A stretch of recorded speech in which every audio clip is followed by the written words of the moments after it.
Baik, hamba-hamba Allah, jadi kita fokus di sini ya, fokus di sini. Nah sekarang tolong di zoom 5 fase, start dan finish. Start adalah Nabi Muhammad diutus oleh Allah sebagai Nabi dan Rasul. Finish adalah berakhirnya seluruh umat Nabi Muhammad di muka bumi. Ini dia, start. Nabi Muhammad dalam usia 40 tahun, Allah utus sebagai Nabi dan Rasul. Finish adalah wafatnya seluruh orang Islam yang ada iman di dalam dadanya secara serentak semuka bumi. Finish. Apa yang terjadi sebenarnya? Yaitu terjadinya tanda besar kiamat yang ketujuh. Angin kematian yang berhembus dari Yaman. Angin ini lembut, sejuk, baunya bau wangi kesturi.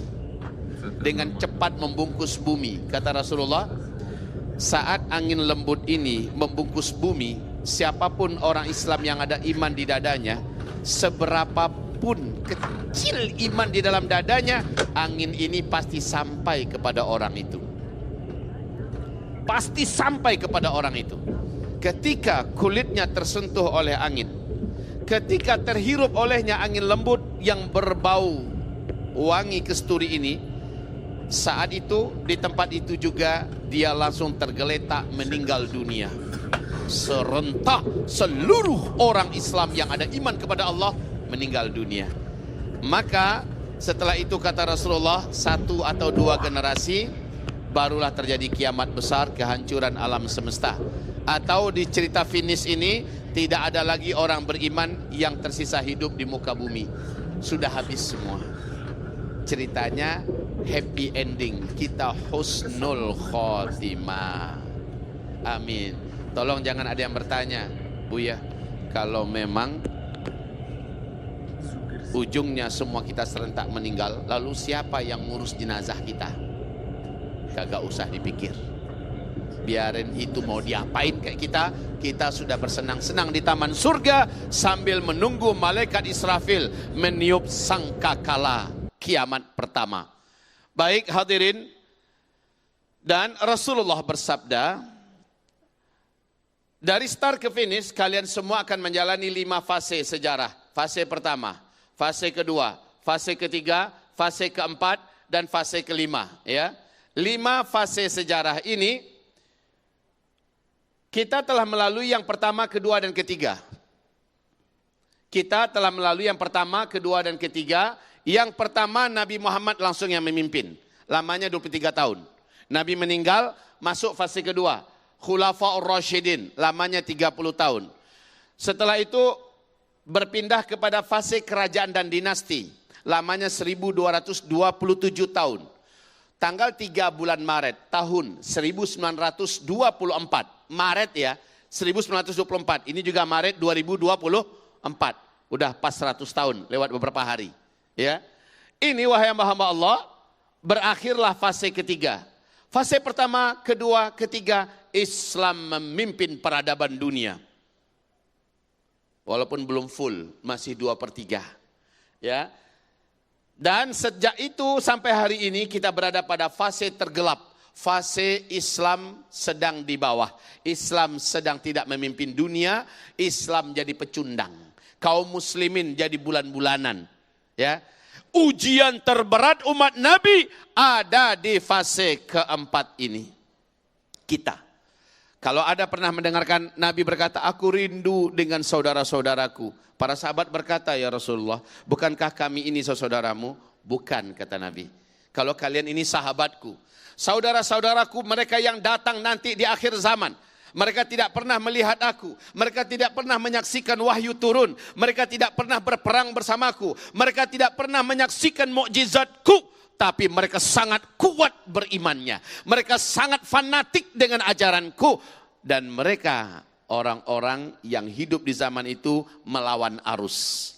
Siapa yang hidup pada zaman ini dianggap ghuraba, melawan arus. Orang yang bisa bersabar mempertahankan Islam, orang yang bisa mengamalkan Islam dengan baik pada masa itu kata Rasulullah berhak mendapatkan pahala 50 kali lipat pahala kalian pada hari ini. Kaget para sahabat. Kita duha, mereka duha, sahabat duha. Kita tahajud, sahabat tahajud. Tapi pahala tahajud kita, Pak, 50 kali lipat pahala tahajudnya para sahabat. Allahu Akbar. Syaratnya apa? Tolong berpegang erat dengan Islam. Tolong jangan tanggung-tanggung berislam. Jadilah muslim kafah, jadilah mukmin haqqan. Sampai kapan? Sampai kita menghembuskan nafas terakhir. Maka setiap pahala yang kita dapatkan 50 kali lipat pahalanya sahabat di amalan yang sama. Allahu Akbar. Baik. Ini saking beratnya ya. Dan fase ini insya Allah berakhir. Kita masuk pada fase kelima. Fase kelima, fase dunia bagai bayang-bayang surga.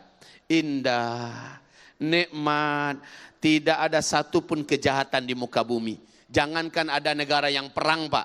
Jangankan ada negara yang perang, Bu.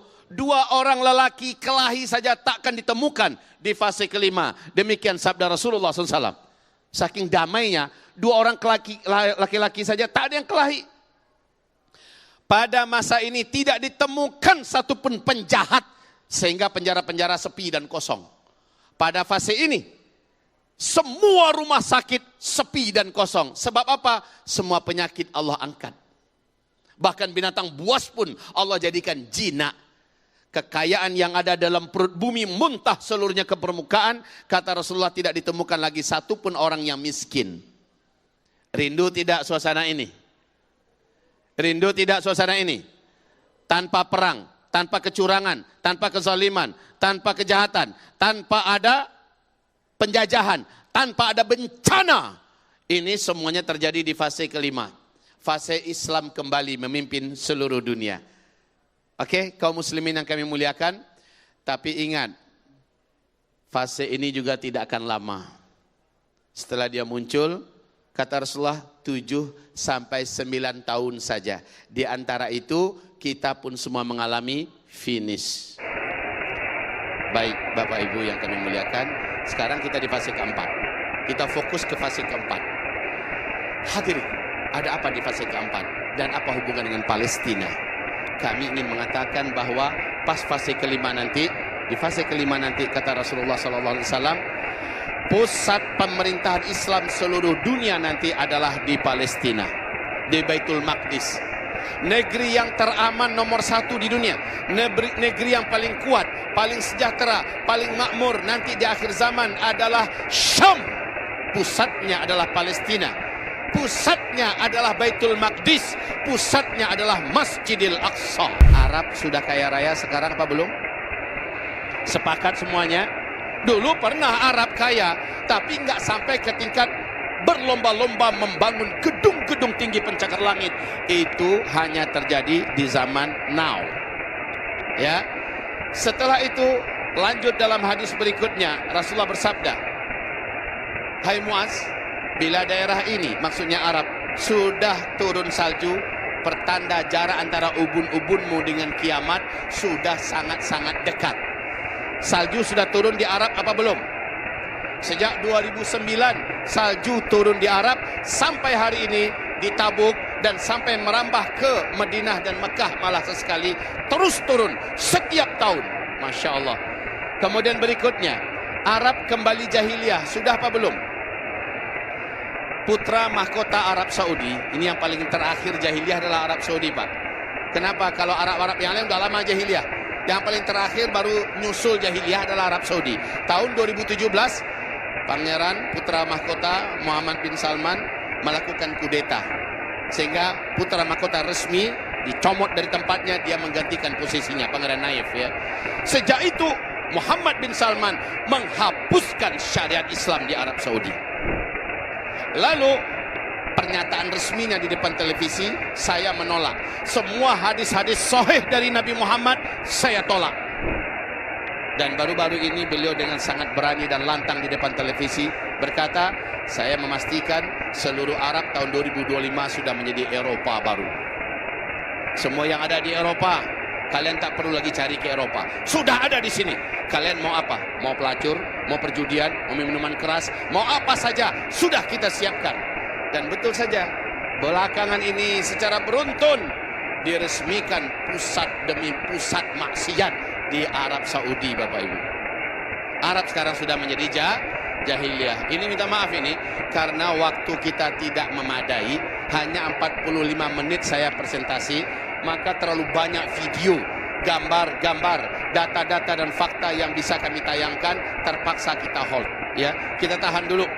Kalau seandainya Bapak Ibu pengen lebih lengkap supaya lebih jelas penjelasan ini, yuk suatu hari kelak kita dalam pertemuan resmi daurah dari pagi sampai sore. Siap? Ya, suatu hari nanti. Kapan itu Buya? Entahlah. Tunggu saja waktunya, akan ada pengumumannya. Baik, turun salju di Arab, Arab menjadi jahiliyah sudah terjadi semua. Berikutnya, berdirinya Emirat Islamiyah. Kembali ke 5 fase, coba lihat 5 fase sebentar. Emirat Islamiyah ini apaan? Lihat ini. Ini di fase keempat, Islam tidak memimpin. Fase pertama, kedua, ketiga, dan kelima, Islam menjalankan syariat Islam. Seluruh dunia tunduk dan takluk dalam rahmat Islam. Tapi di fase keempat tidak ada. Namun tetap berdiri Emirat Islamiyah yang menjalankan syariat Islam 100% dan tidak ada yang berani mengganggunya. Pertanyaan, wahai Bapak Ibu, kira-kira di manakah Emirat Islamiyah yang dimaksud Nabi di akhir zaman ini? Di manakah dia? Jawabannya adalah Afghanistan. Oke, Nabi menyebutkan Emirat Islamiyahnya, tapi tidak menyebutkan negaranya. Namun yang terjadi faktanya adalah di Afghanistan. Baik, saya cerita dulu.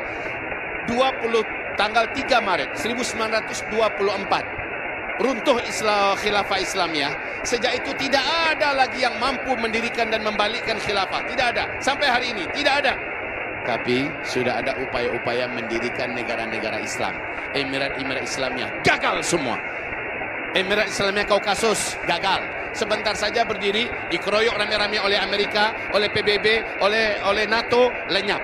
Kemudian berdiri lagi Emirat Islamiyah Mali, juga diserang rame-rame, gagal. Muncul lagi Emirat Islamiyah Yaman, gagal. Berbagai macam upaya mendirikan emirat gagal semuanya. Tapi ada satu kekuatan yang tidak bisa dibendung. Mereka adalah para santri yang pulang dari tempat-tempat mereka kuliah dan belajar. Dari Arab Saudi pulang balik ke Afghanistan, dari Sudan balik, dari Mesir kembali ke Afghanistan. Para santri-santri ini balik, lalu mereka membuat aliansi yang disebut dengan Taliban. Santri bahasa Arabnya Talib, ya. Taliban adalah para santri. Dihalaulah para penjajah dari Uni Soviet. Terjadi peperangan sengit yang hebat sekali kaum muslimin. Uni Soviet kalah, tumbang, hancur berkeping-keping. Yang terbesar hari ini adalah Rusia. Setelah itu tahun 2000 berkibarlah Emirat Islamiyah Afghanistan yang pertama. Hanya 3 tahun saja Amerika, PBB dan NATO berusaha untuk mengeroyok kembali. Seluruhnya mengerahkan semua apa yang mereka miliki. Akhirnya tumbanglah Emirat Islamiyah Afghanistan. Tapi perlawanan berlanjut 20 tahun Bapak Ibu, 20 tahun kaum muslimin. Perang hebat antara pasukan santri melawan superpower dunia sebelah barat. 20 tahun, bukan 20 bulan. 20 tahun dengan senjata ala kadarnya. Tanggal 16 Agustus 2021 Amerika kalah telak. Seluruh negara-negara besar Eropa, Prancis, Jerman, Inggris, Belanda, semuanya kalah. NATO takluk dan mereka dipaksa keluar dalam keadaan hina. Mereka hanya boleh bawa ransel. Seluruh televisi dunia menyaksikan, termasuk kita. 16 Agustus 2021. Saya masih ingat sehari sebelum kita 17 Agustusan ya. Keluar dalam keadaan tertunduk, lemas ya, malu, diusir habis-habisan Pak. Sejak itu sampai hari ini Emirat Islamiyah berdiri menjalankan syariat Islam dan dirubahlah bentuk dan wajahnya menjadi jauh lebih jernih, jauh lebih lembut, jauh lebih santun, jauh lebih indah, dan bahkan Afghan kembali bangkit mewujudkan sebagai calon superpower berikutnya insyaallah taala. Coba kita kembali kepada hadis yang ini tadi. Fase keempat tadi. Setelah itu apa yang terjadi? Setelah ini berdirinya Emirat Islamiyah, jihad dan ribat di Askelon, Palestina. Askelon, Palestina. Tolong dibuka peta Gaza. Saya mau kasih lihat kepada Bapak Ibu, yang mana yang Askelon atau Askolan. Peta Gaza. Hadirin, ini adalah Palestina kita yang tercinta. Ini Palestina, ya. Ini Syria, Yordania, ini Laut Mediterania, ini Eropa, semua di sini Eropa. Oke, ini Laut Mati. Yang mana yang Askalon? Askalan, ini dia, Askalan dari sini dan jalur Gaza. Ini jalur Gaza ya. Para ulama mengatakan Askalon ini sesungguhnya adalah seluruh jalur Gaza adalah Askalon. Oke? Tanggal 7 Oktober 2023. Apa yang terjadi 7 Oktober 2023? Terjadi serangan badai Al-Aqsa. Dan serangan ini membuat sejarah terbalik. Membuat dunia harus mengakui bahwa para pejuang yang ada di sini luar biasa. Demi Allah, kalau tidak ada Allah, tidak akan mampu terwujudnya serangan itu. Lalu Benyamin Netanyahu, jangan sebut Netanyahu, Netanyahu, berkata, wah, ini kami akan serang darat. 1 minggu selesai. Sampai sekarang malah mereka yang bocor dan mencret. Sampai hari ini peperangan berlanjut atas nama militer. Hamas dan para mujahidin lainnya ada di atas angin. Amerika mengakui, Inggris mengakui, Jerman mengakui, Perancis mengakui, dunia barat mengakui kemenangan peperangan ini ada di tangan para pejuang kemerdekaan Palestina. Takbir! Takbir! Takbir! Coba Amerika udah keroyokan, udah bantu Israel habis-habisan. Begitu juga semua negara NATO kecuali Turki. Sudah nolong habis-habisan. Masih keok Israel. Allahu Akbar. Nah, Israel dibalik keputusasaannya karena tak sanggup face to face berhadapan-hadapan dengan para pejuang, mereka akhirnya mengerahkan tenaga-tenaga dan militer mereka yang ada ke rakyat sipil yang tidak bersenjata. Maka ini Rafah ya, yang paling dilema sekarang itu adalah kota Rafah. Semua pengungsi yang jumlahnya lebih 1 juta ngumpul semua di Rafah. Dalam waktu dekat Benyamin Netanyahu akan memastikan ini diserang habis-habisan. Dan ini akan menimbulkan korban yang maha mengerikan ke depan. Genosida. Semoga Allah berikan jalan keluar bagaimana ini bisa dilindungi dan diselamatkan. Amin. Mudah-mudahan doa kita tadi dan doa-doa kita berikutnya akan memiliki andil besar untuk menjaga saudara kita. Amin. Jadi kita kembali. Kaum muslimin yang kami muliakan, kata Rasulullah, akan terjadi perang hebat di akhir zaman. Dan itu adalah perang kemenangan bagi Palestina. Namanya jihad dan ribat Asqalan. Lalu apa kata Abu Ubaidah? Ibu kenal dengan Abu Ubaidah, Bu? Enggak kenal? Tapi dengar namanya ya?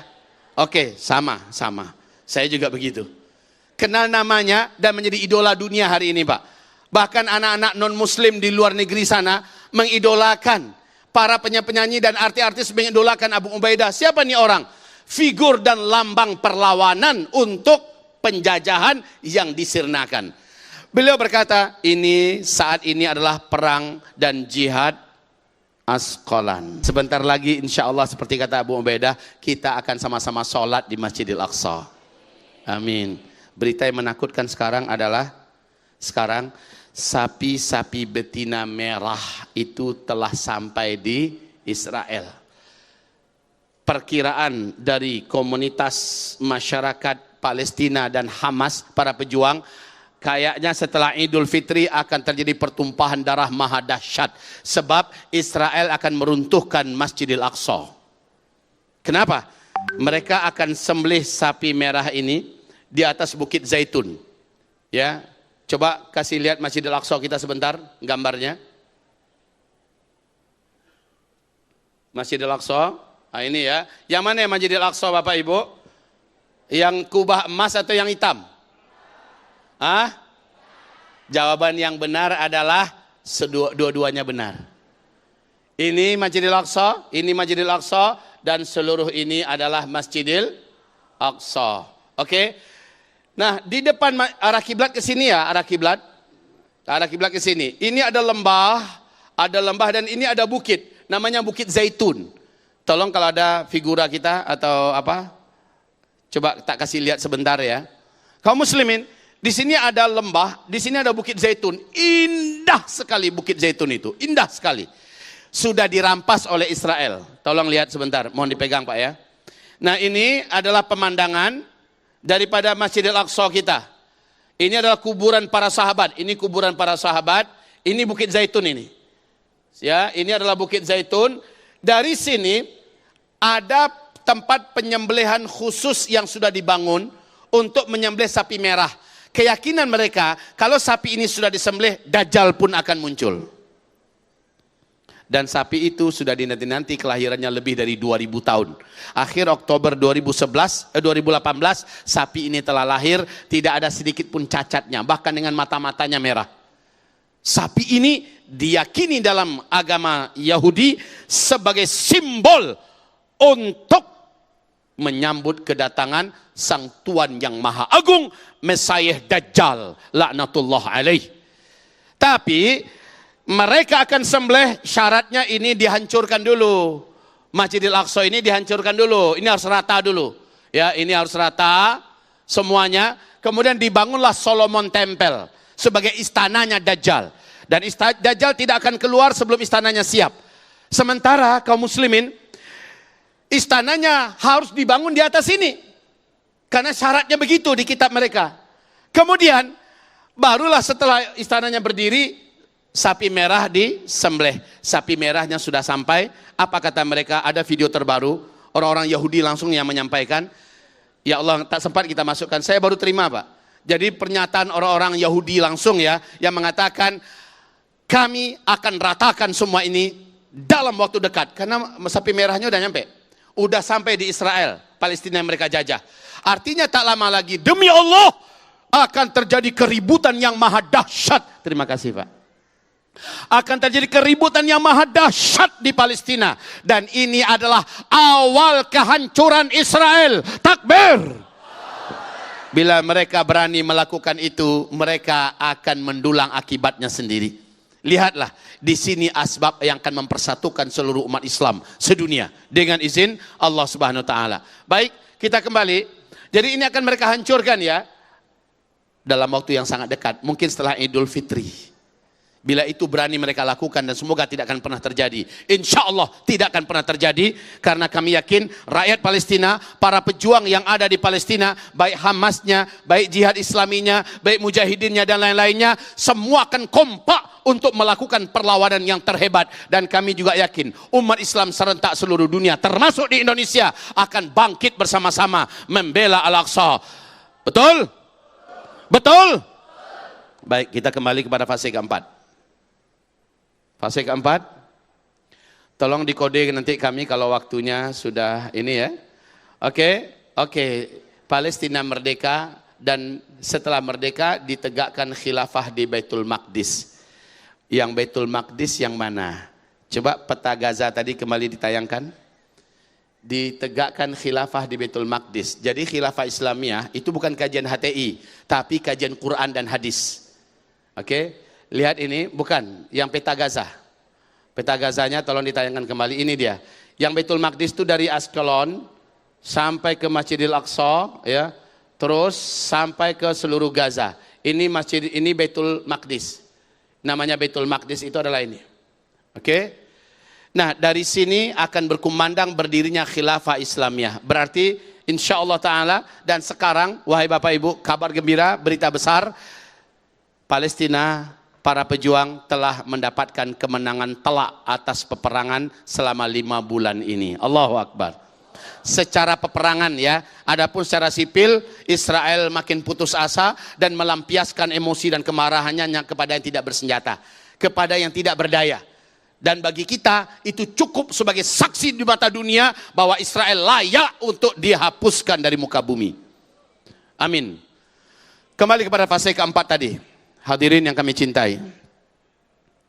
Fase keempat. Oke, setelah ini semua terjadi, kapan? Dalam waktu yang sangat dekat. Kalau ini terjadi, berarti tak lama kemudian kita semua akan masuk dan pindah ke fase kelima. Fase apa tadi? Fase apa tadi? Islam memimpin seluruh dunia. Ya, tapi wahai hamba-hamba Allah, ada yang harus kita telan dulu pahit-pahit. Dan ini semoga saja kita diampuni dosa-dosanya oleh Allah. Dan kalau ada yang meninggal di antara kita, husnul khotimah. Peristiwa-peristiwa terpahit akan kita alami bersama-sama di seluruh dunia. Yang paling berat merasakan peristiwa ini adalah Arab. Seluruh Arab akan paling kuat merasakan ini. Jadi sebenarnya yang terjadi di Palestina hari ini, Pak, miniatur yang akan terjadi ke seluruh dunia dalam waktu yang tak lama. Miniatur apa yang akan terjadi ke seluruh dunia dalam waktu apabila Palestina telah merdeka. Hadirin yang saya cintai, coba lihat, dan ini hadis-hadisnya sahih semua. Krisis ekonomi terparah dalam sejarah akan terjadi. Mata uang akan jatuh, dolar tidak lagi ada harganya. Bahkan Nabi berkata, uang-uang kertas kalian akan seperti daun kuning yang berguguran, yang tidak ada nilainya, dimainkan oleh anak-anak. Uang kalian saat itu kembali kepada emas. Orang sudah tak percaya dengan uang-uang kertas yang ada. Krisis pangan seluruh dunia, kelaparan global melanda seluruh umat manusia di muka bumi. Insya Allah mudah-mudahan Indonesia, tanah kita cukup subur, tanah kita lumayan luas, dan kita bisa bercocok tanam. Mudah-mudahan kita termasuk yang bisa survive. Amin. Tapi yang paling parah yang kayak Arab loh. Yang kayak Arab atau negara-negara, negeri-negeri yang habis kotanya, dibangun semua, tidak ada lagi tempat untuk bercocok tanam. Kemudian perang dunia ketiga. Kapan terjadi? Setelah Palestina merdeka. Terjadilah perang dunia ketiga. Mau perang dunia ketiga? Saya pun takut. Ibu, mau perang dunia ketiga? Wahai hamba-hamba Allah, kita tidak ada yang mau dengan perang dunia. Jangankan perang dunia, perang antar kampung saja sudah sangat menegangkan, mencekam, dan tidak kita harapkan. Tapi ini terjadi bersamaan dengan terjadinya nomor 1, nomor 2, nomor 3, lalu nomor 4, bencana-bencana alam besar di seluruh dunia. Lah ini kayak di Turki kemarin, Turki gempa besar, negara-negara seluruh dunia serentak bisa membantu. Ini nanti kejadiannya tiap negara mengalami bencana-bencana besar. Lalu negara mana yang akan menolong negara mana? Semua akan sibuk dengan negaranya masing-masing. Ini terjadi bersamaan dengan perang dunia ketiga, bersamaan dengan kelaparan, bersamaan dengan kehancuran ekonomi. Nomor 4 lagi. Nomor 5, mewabahnya berbagai macam penyakit menular dan kematian mendadak terjadi di mana-mana. Innalillah. Serem semua ya. Serem semua. Lanjut, perang perebutan kekuasaan di seluruh negeri. Mungkin termasuk di Indonesia, wallahu alam, tapi yang pasti Arab Saudi. Meninggal Raja Salman besok nih, akan terjadi perebutan kekuasaan yang sangat mengerikan. Lanjut, Israel lenyap, Amerika dan Eropa runtuh. Amin. Ayo, mungkin kurang fokus ya. Israel lenyap, Eropa dan Amerika runtuh. Nah itu dong. Ulangi lagi. Israel lenyap, Eropa dan Amerika. Amin ya Allah, bulan Ramadan. Dengarkan dari kami ya Allah. Amin. Dan yang terakhir, ini yang kita sama-sama berlindung kepada Allah. Segala kerusuhan, kekacauan, pembantaian, pembunuhan terjadi di mana-mana. Dampak daripada di atas, orang banyak menjadi brutal dan membabi buta. Dan saat itu kata Rasulullah Sallallahu Alaihi Wasallam, nampak? Palestina, Syam adalah bumi teraman di dunia. Justru kebalik, sekarang yang paling kacau di dunia, nanti paling aman di dunia. Nah, Ibnu Hawalah bertanya pada Rasulullah, ya Rasul, kemana engkau suruh kami hijrah? Kata Rasulullah, ke Syam. Syam itu pusatnya Palestina, Palestina pusatnya Baitul Maqdis, Baitul Maqdis intinya adalah Masjidil Aqsa. Yang Syam itu Yordania, Lebanon, Suria, Palestina. Yuk sekarang kita lihat hadis apa yang terjadi kalau Palestina sudah merdeka. Tolong buka hadisnya.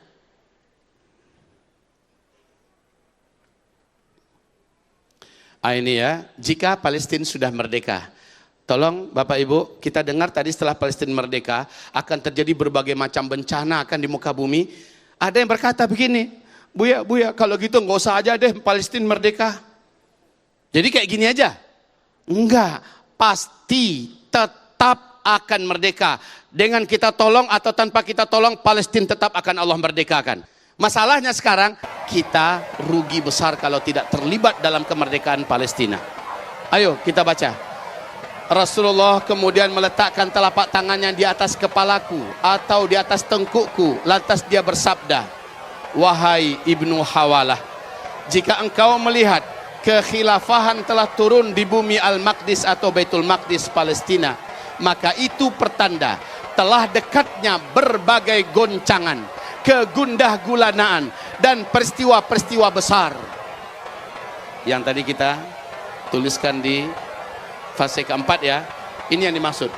Itu berarti itu pertanda telah dekatnya berbagai goncangan, kegundah gulanaan dan peristiwa-peristiwa besar bagi umat manusia. Kiamat lebih dekat kepada mereka daripada dekatnya telapak tanganku kepada kepalamu, wahai Ibnu Hawalah. Jadi kalau sudah merdeka Palestina, segala macam kekacauan terjadi, ya, pertanda kiamat sudah sangat dekat. Oke, kaum muslimin, siap apa tidak? Siap apa tidak? Siap apa tidak? Siap tidak siap, kita harus menjalaninya. Ibarat matahari mau terbit, saya kagak mau matahari terbit. Emang matahari jadi berhenti, nggak jadi terbit gara-gara kita nggak mau. Bagaimanapun tetap akan terbit. Matahari kebangkitan Islam insya Allah sebentar lagi menyingsing Bapak Ibu. Dan saya Zulkifli Muhammad Ali sangat yakin, walaupun ini tidak ada mewajibkan kepada Bapak Ibu, terserah kepada Bapak Ibu semua. Saya secara pribadi sangat yakin kita semua dengan izin Allah akan menyaksikan semua kejadian-kejadian hebat itu. Insya Allah Ta'ala sampai Islam kembali menang. Insya Allah Ta'ala. Hadirin hamba-hamba Allah yang saya cintai, kembali kita. Jadi ini hadisnya Abu Daud Kitabul Jihad nomor 2173 dan Ahmad disahihkan oleh Syekh Albani dalam Sahih Sunan Abi Daud. Agar tidak dikatakan kami membual ya, agar tidak dikatakan kita sedang mengarang-arang cerita, semuanya dalam bimbingan hadis jelas. Sementara poin demi poin, satu demi satu yang kami jelaskan tadi, demi Allah wahai Bapak Ibu, ada hadis-hadis sahihnya semuanya. Baik, kalau begitu sudah jelas. Pertanyaannya sekarang adalah, akankah Palestina merdeka dan kita ada di dalamnya? Maksudnya apa? Kita sebagai salah seorang para pejuangnya. Bapak Ibu mau tolong Palestina apa tidak? Mau tolong Palestina apa tidak? Mau? Yang jawab kenapa ibu-ibu aja ya? Bapak agak dingin nih. Bapak mau tolong Palestina apa tidak? Kita tolong Palestina, Palestina pasti menang. Tidak kita tolong Palestina, Palestina tetap akan menang. Tetap akan ditolong oleh Allah. Tapi alangkah baiknya kita numpang sebenarnya, numpang keberuntungan. Kita numpang dalam perjuangan Palestina hari ini. Lalu Palestina merdeka, ada nama kita di sisi Allah sebagai pemerdeka dan pembebas Masjidil Aqsa. Ada nama fulan, ada nama fulan, ada nama fulan di sisi Allah. Amin. Dengan cara apa? Terbang kita ke sana, ikut perang kita di situ. Itu yang dicemaskan oleh Hamas. Mereka berpesan, tolong wahai rakyat Indonesia yang kami cintai, kalian jangan pergi kemari. Malah itu akan mempersulit kami. Jika kalian datang kemari, kami akan sulit. Kalian tetaplah di Indonesia. Yang harus kalian lakukan dalam cara menolong kami adalah satu, terus doakan kami dan jangan putus mendoakan kami. Itu pertolongan pertama yang paling hebat, yang paling kami nanti-nantikan dari kalian. Doakan mereka.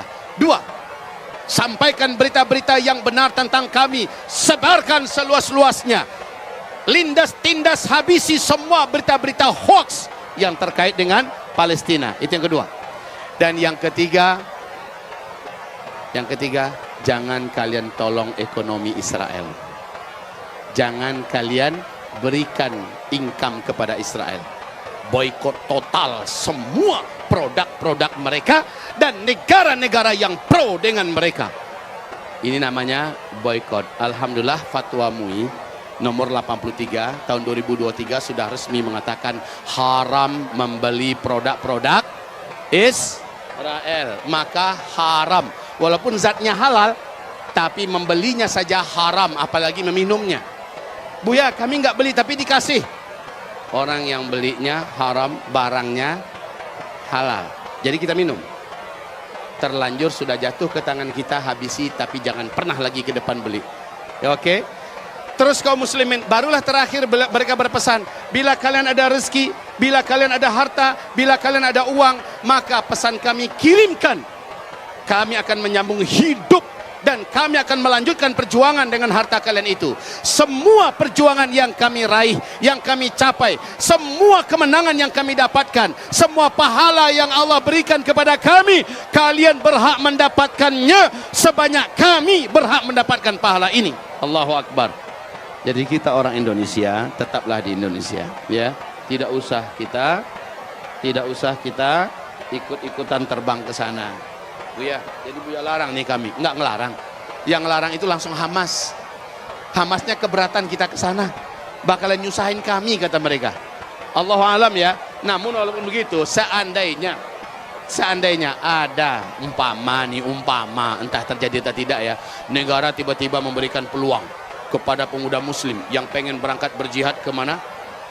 Ke Palestina. Kami persilahkan. Ini kalau seandainya mendadak keblinger pemerintahan kita, dia buka peluang begitu, kita bersyukur, sambut. Dan kewajiban TNI kita latih para pemuda yang akan berangkat, ya, buat mereka mumpuni, buat mereka layak. Oke, seterusnya berangkat. Kalau tidak, jangan. Stop, tahan diri di sini, beramallah di sini, doakan mereka, cari uang di sini, kirimkan untuk mereka. Itu cara yang bisa kita lakukan pada hari ini, pada saat ini, kaum muslimin. Maaf, saya sungguh demi Allah, saya melihat peluang terindah saat ini beramal. Tidak ada yang mengalahkan peluang beramal untuk Palestina, mengalahkan yang pergi haji, mengalahkan yang umroh berkali-kali, mengalahkan membangun masjid. Bila kita bisa membantu perjuangan di Palestina, ini mengungguli segala bentuk amal soleh apa saja. Dan itu saatnya adalah ketika Palestina belum merdeka. Kalau sudah merdeka, bantuan kita, infak kita, sedekah kita sudah tidak lagi bernilai, Bapak Ibu. Yang diperlukan itu sekarang. Nah, hamba-hamba Allah yang kami cintai, hamba-hamba Allah yang kami sayangi dan kami muliakan, wahai calon-calon penghuni surga Allah yang tertinggi, amin. Sekarang kami ingin mendapatkan penjelasan dari Allah Subhanahu wa taala. Allah menyatakan, siapapun kalian yang ingin ikut berjuang, ingin membantu para pejuang, maka semua dosa-dosa kalian akan diampunkan oleh Allah Subhanahu wa taala. Bu, Ibu pengen masuk surga? Zulkifli Muhammad Ali juga sama, semangat ingin masuk surga. Pak, ingin masuk surga? Sama dong ya Pak ya. Masalahnya sekarang amal kita cukup apa belum? Amal kita sudah banyak apa belum? Oke. Dosa kita banyak apa tidak? Dosa banyak, amal sedikit. Pengen masuk surga? Surga yang biasa-biasa saja atau surga tertinggi?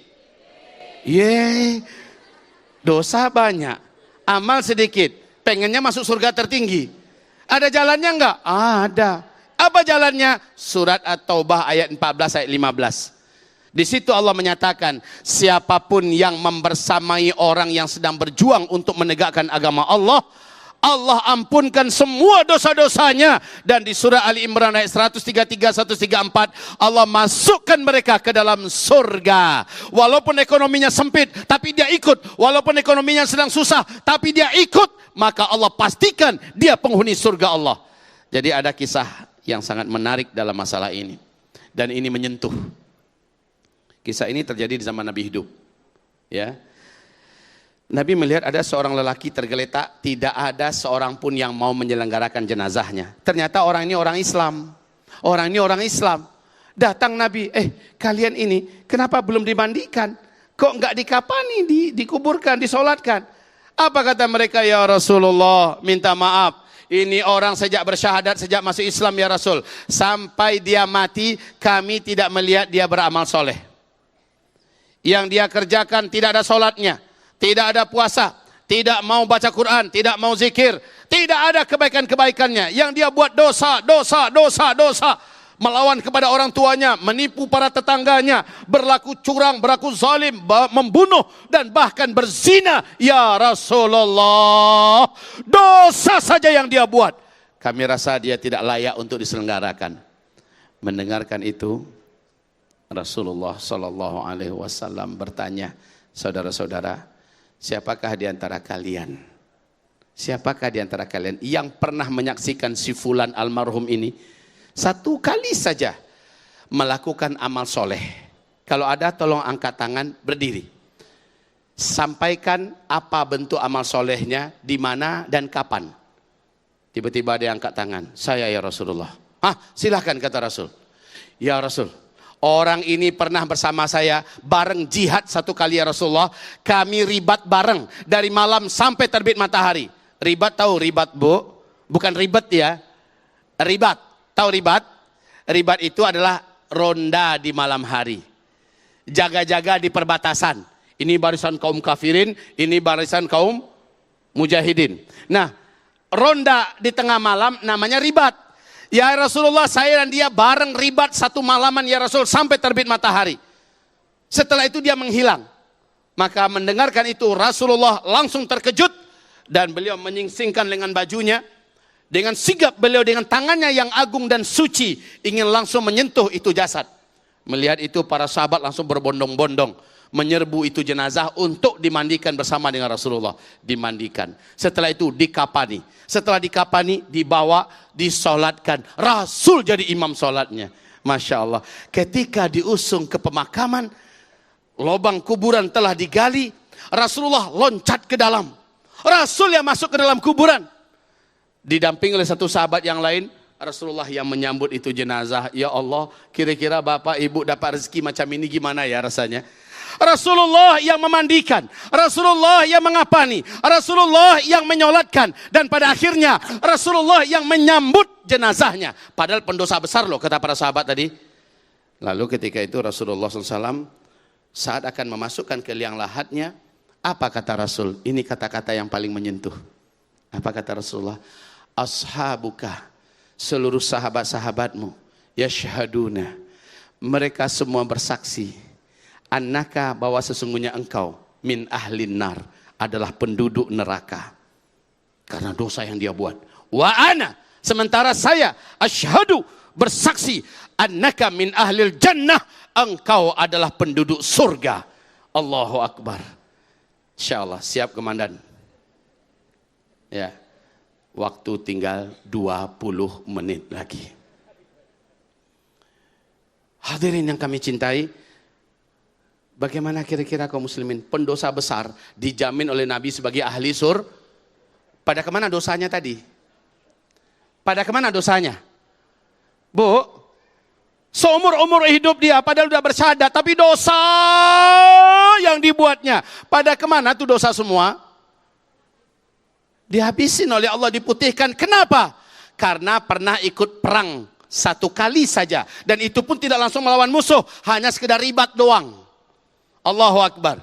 Oke, kaum muslimin, sekarang peluang itu ada nggak untuk kita dan di zaman kita? Ada. Di mana? Palestina adalah tempat yang paling dipersaksikan kesuciannya oleh seluruh ulama dunia.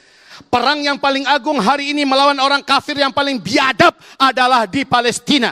Dan itu saat ini sedang berlangsung. Dan insya Allah sebentar lagi kemenangan Allah akan berikan untuk Palestina. Pertanyaannya, wahai kaum muslimin, kalau kami mengumpamakan kapal yang dinakodai oleh para pejuang Palestina ini sedang melintas di depan kita menuju Pulau Kemenangan. Pulau Kemenangan sudah dekat banget, sedang ada di tepi kita. Kita tinggal naik. Mau nggak bergabung? Wahai Bapak Ibu, dengan membayar sedikit banyaknya ongkos, kita bergabung ke depan. Siapa yang naik ke atas kapal perjuangan ini bergabung dengan Palestina, maka dia terhitung sebagai pejuang Palestina. Kemerdekaan Masjidil Aqsa kita.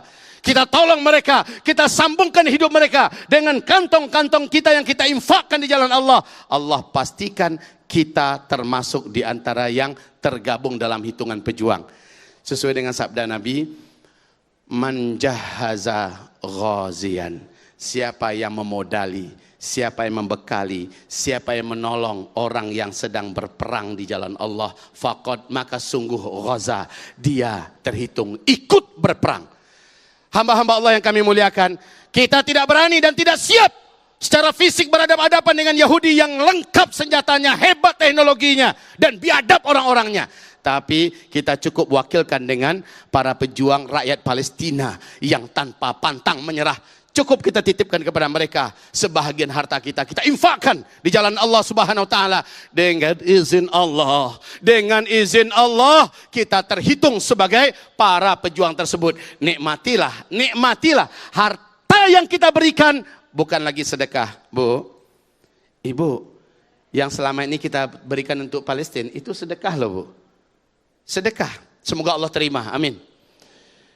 Yang sedekah itu adalah harta yang diserahkan untuk makan, untuk minum, untuk obat-obatan, ya, untuk fasilitas rumah sakit segala macamnya, itu sedekah. Tapi kalau harta yang kita keluarkan untuk perjuangan kemerdekaan Palestina, untuk menghalau penjajah, itu namanya infak fisabilillah. Apa beda infak fisabilillah dengan sedekah? Kalau infak fisabilillah, Allah kembalikan 700 kali lipat. Kalau sedekah, Allah ganti 10 kali lipat. Mau pilih yang mana? Sedekah atau infak fisabilillah? Sedekah atau infak fisabilillah? Pilih dua-duanya.